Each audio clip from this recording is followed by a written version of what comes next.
आपस्तम्भमहर्षिणं सविनयं नत्वा तदुक्तान् श्रुतिप्रोक्तान् मानवश्रेयसे च विविधान् धर्मान् ब्रवीम्यादरात्। श्रुत्वा तान् चिराच्चरन्तु सुधियो प्रेम्णा च मुक्तिप्रदान्। सर्वे प्राप्तस्वकीयमुत्तमजनिं सार्थक्ययन्तो बुधाः। ओम नमः स्वस्ति श्री गणेशाय नमः आपस्तंभाय महर्षये। ఆపస్తంభ ధర్మ సూత్రాలను మనం వింటూ ఉన్నాం. ప్రథమ ప్రశ్నలోని రెండవ ఖండికలో 38వ సూత్రం. పాలాశో దండో బ్రాహ్మణస్య నయ్యగ్రోధస్కంధజో వా అంగురో రాజన్యస్య బాదరః ఔదుంబరో వా వైశ్యస్య వార్క్షో దండః ఇత్యవర్ణ సంయోగేన ఏకే ఉపదిశంతి. ఇంత పెద్ద సూత్రం. బ్రహ్మచారికి సంబంధించినటువంటి ధర్మాలను గురించి బోధిస్తూ ఉన్నాడు ఆపస్తంభ మహర్షి. అందులో ఇప్పుడు బ్రహ్మచారి తాను ధరించవలసినటువంటి దండాన్ని గురించి వివరిస్తూ ఉన్నాడు. బ్రాహ్మణ క్షత్రియ వైశ్యులకు విడివిడిగా ఎవరెవరు ఏ ఏ దండాలను ధరించాలి అనే విషయాన్ని తెలియజేస్తూ ఉన్నాడు.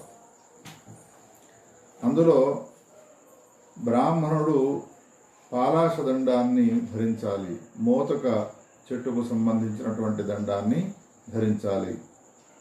క్షత్రియుడైనటువంటి వాడు న్యగ్రోధ అంటే మర్రి చెట్టుకు సంబంధించినటువంటి దండాన్ని ధరించాలి. కిందికి వేళ్లాడేటువంటి ఏ శాఖ ఉంటుందో ఆ శాఖకు సంబంధించినటువంటి దండాన్ని క్షత్రియుడు ధరించాలి అని అర్థము.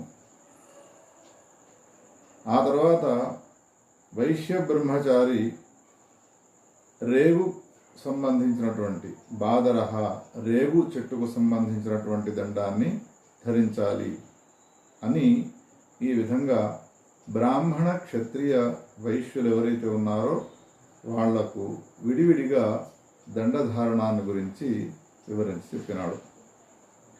ఆ తర్వాత వచ్చేటువంటి సూత్రము వాసః 39వ సూత్రము. వస్యతే కౌపీనం ఆచ్ఛాద్యతే ఏన తద్వాసః. బ్రహ్మచారి కౌపీనాన్ని ధరించాలి. సన్నటి వస్త్రము ఒక తాడును చుట్టూ మొలతాడు వరకు కట్టుకొని ఆ సన్నని వస్త్రము కింద నుండి వెనకకు తీసి వెనకన చొప్పించుకోవడం కౌపీనము అంట. ఆ కౌపీనము కనిపించకుండా ఉండేందుకోసమై వస్త్రాన్ని ధరించాలి అన్నాడు. వస్యతే కౌపీనమాచ్ఛాద్యతే ఏన తద్వాసః. ఆ వస్త్రము ఎటువంటిదై ఉండాలి అనే విషయాన్ని గురించి చెప్పుతూ ఉన్నాడు. ముందటి సూత్రము 40వది. షాణీక్షౌమాజినాని షణస్య వికారః షాణీపటి క్షుమా అతసి తస్యాః వికారః క్షౌమం.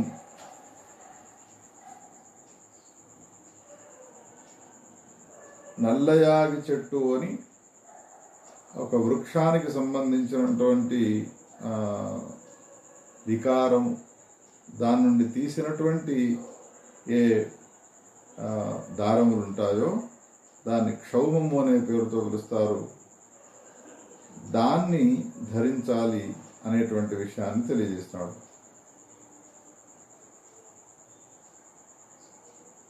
యజ్ఞానికి సంబంధించినటువంటి ఏ పశువు ఉంటుందో ఆ పశువుకు సంబంధించినటువంటి వెంట్రుకలతో చేసినటువంటి లేదా దానికి సంబంధించినటువంటి ఏ వస్త్రం ఉంటుందో, తోలు ఉంటుందో ఆ తోలును వస్త్రముగా ధరించాలి అనేటువంటి విషయాన్ని తెలియజేస్తున్నాడు. 41వ సూత్రంలో కాషాయం చైకే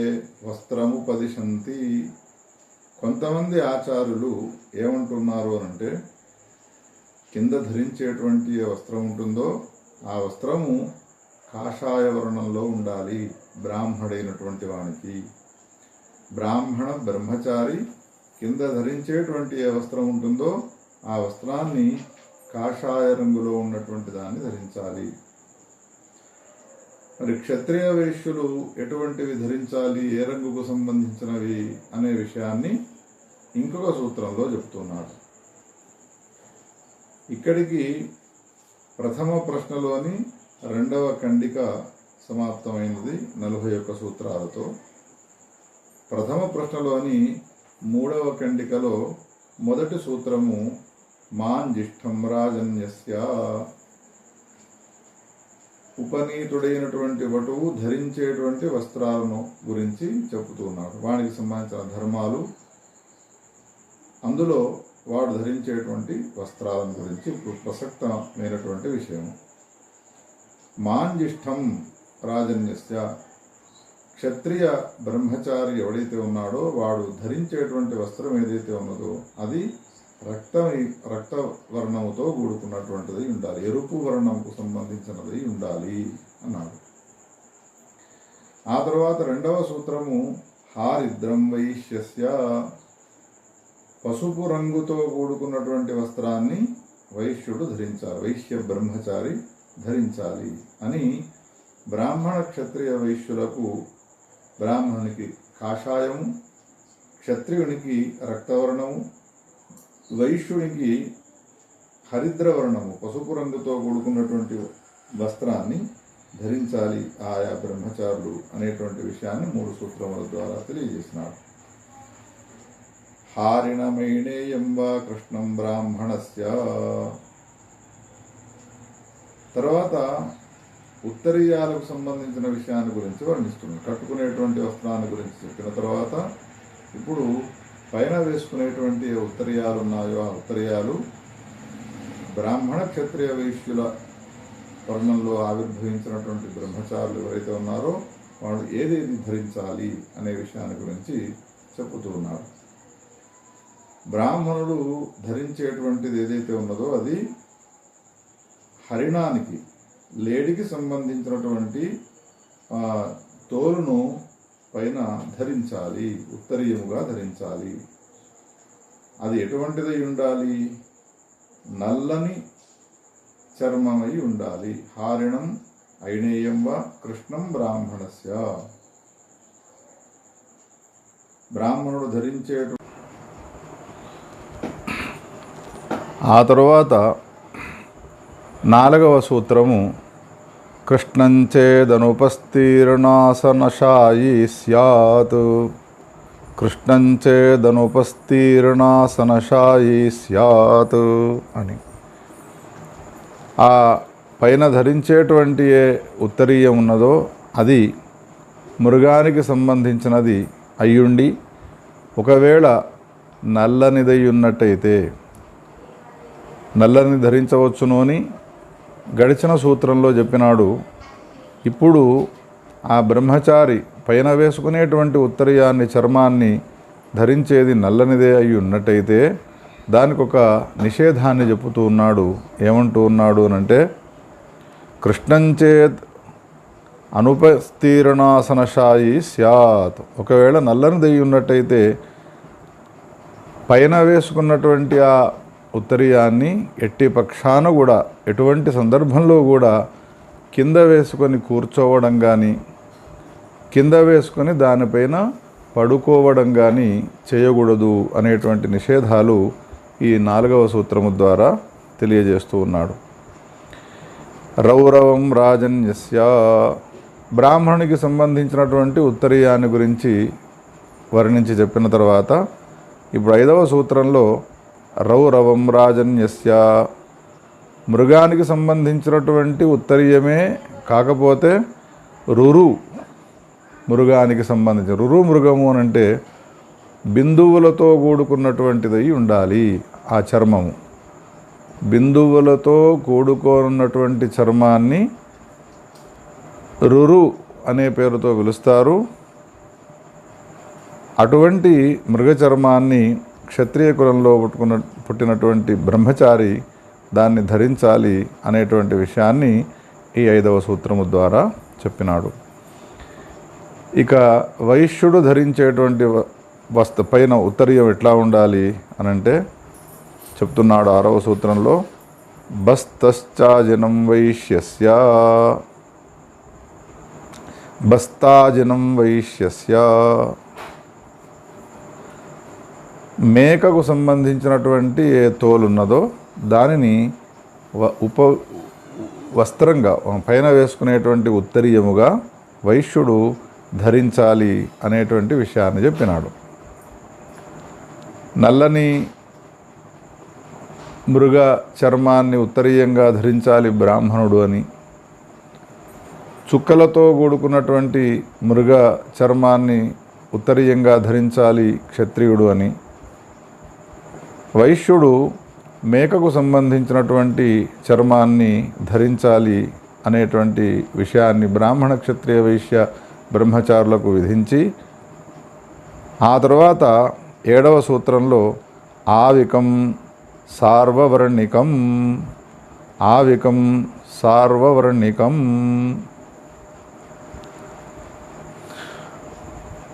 ఈ సూత్రంలో బ్రాహ్మణ క్షత్రియ వర్ణాలకు ముగ్గురికి కూడా మేకకు సంబంధించినటువంటి చర్మము లేదా దానికి సంబంధించినటువంటి వెంట్రుకలతో తయారు చేసినటువంటి వస్త్రాన్ని ధరించవచ్చును బ్రాహ్మణ క్షత్రియ వైశ్యులు అనేటువంటిది సామాన్య ధర్మముగా సూచన చేసినాడు ఈ సూత్రంలో. 8వ సూత్రంలో కంబళశ్చ, పైన వేసుకునేటువంటి ఏ ఉత్తరీయం ఉన్నదో అది ఇంకొకటి కూడా అవకాశం ఇచ్చిన ఎటువంటిది వేసుకోవాలి అని అంటే కంబళము. కంబళము కంబళము అని అంటే హరదత్తాచార్యుల వారు రాస్తారు, అయమపి ఆవిక ఏవ ప్రావరణమేవ సర్వేషాం. ఆవికం మేక బూరుతో తయారు చేసినటువంటి ఏ గొంగడి అని అంటారో దాన్ని వస్త్రముగా వేసుకోవాలి అని ఈ విధంగా పైన వేసుకునేటువంటి ఉత్తరీయాన్ని గురించి వర్ణించి చెప్పి, వచ్చేటువంటి 9వ సూత్రంలో కామనకు తగ్గట్టుగా ఆయా వస్త్రాలను ధరించాలి అని విధించబోతూ ఉన్నాడు. అవేమిటి అనంటే 9వ సూత్రం, బ్రహ్మవృద్ధిమిచ్చన్ అజినాన్యేవ వసీత, క్షత్రవృద్ధిమిచ్చన్ వస్త్రాణ్యేవ, ఉభయవృద్ధిమిచ్చన్ ఉభయమితి బ్రాహ్మణం. బ్రహ్మవృద్ధిని కోరుకునేటువంటి వాడు అజినాన్ని ధరించాలి అని, క్షత్రియ వృద్ధిని శక్తిని కోరుకునేటువంటి వాడు వస్త్రాన్ని ధరించాలి అని, రెండింటినీ కోరుకునేటువంటి వాడు చర్మాన్ని వస్త్రముగా ధరించాలి అని ఈ విధంగా చెబుతూ తాను చెప్పినటువంటి మాటకు బ్రాహ్మణము కూడా ఇది ఆధారమై ఉన్నది. తాను ఆపస్తంభుడు ఏ ఒక్క మాట చెప్పినా తాను తన నోటి నుండి తన స్వయముగా తాను స్వతంత్రించి చెప్పడు, దానికి మూలము వేదము స్మృతులు అయి ఉంటాయి అనే విషయాన్ని తెలుసుకోవాలి. ఆ విషయాన్ని ఉభయమితి బ్రాహ్మణం అన్నాడు. బ్రాహ్మణం అనంటే గోపథ బ్రాహ్మణం ఈ విధంగా చెబుతున్నది. గోపథ బ్రాహ్మణంలో బ్రహ్మచారికి సంబంధించినటువంటి నియమాలు కొన్ని సూత్రాల్లో కూడా ఈ గోపథ బ్రాహ్మణంలో వచ్చినటువంటి వాక్యాలను దృష్టిలో ఉంచుకొనే ఆ సూత్రాలను ఆపస్తంభుల వారు రచించి ఉండవచ్చును, మనం ఊహించవచ్చును. ఇప్పుడు ఆ గోపథ బ్రాహ్మణానికి సంబంధించిన వాక్యాలు ఈ విధంగా ఉన్నాయి. నో పరిషాయి స్యాన్న గాయనః న నర్తనః న సరణః న నిష్ఠీవేత్ యదు పరిషాయి భవతి అభీక్ష్ణం నివాసాత్ జాయంతే యద్గాయనో భవతి అభీక్ష్ణశః ఆక్రందాన్ ధావంతే భవత్యభీక్ష్ణశః ప్రేతాన్ నిర్హరంతే యత్సరణో భవతి అభీక్ష్ణశః ప్రజా సంవిశంతే యన్నిష్ఠీవతి మధ్య ఏవ తదాత్మనో నిష్ఠీవతి అని గోపథ బ్రాహ్మణం. వేదాల్లో వచ్చేటువంటి వాక్యాలు ఎట్లా ఉంటాయి అంటే అవి రాజు యొక్క శాసనముల వలె. రాజు శాసించి ఒక మాటను చెప్పినాడు అన్న తర్వాత లోకంలో ఎవ్వడూ దాన్ని ధిక్కరించడు. ఒకవేళ ధిక్కరించినాడు అంటే రాజు యొక్క శిక్షకు గురవుతాడు వాడు. ఈ వేదాలు కూడా యద్వేదాత్ ప్రభు సంహితాత్ అని ఓ చోట చెప్పబడ్డది.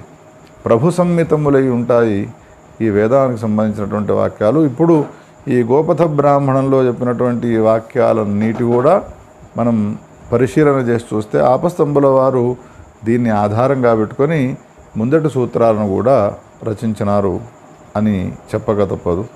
10వ సూత్రము అజినంత్వేవోత్తరం ధారయేతు.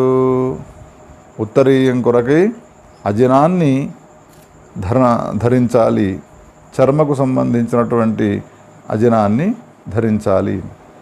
సామాన్యంగా మన ప్రాంతంలో ఆచారంలో ఎట్లా ఉన్నది అంటే ఉపనయనమయ్యే సమయంలో కృష్ణాజినాన్ని యజ్ఞోపవీతానికి పెడతారు, కొంచెం ఏదో ఇంత చిన్న ముక్కను.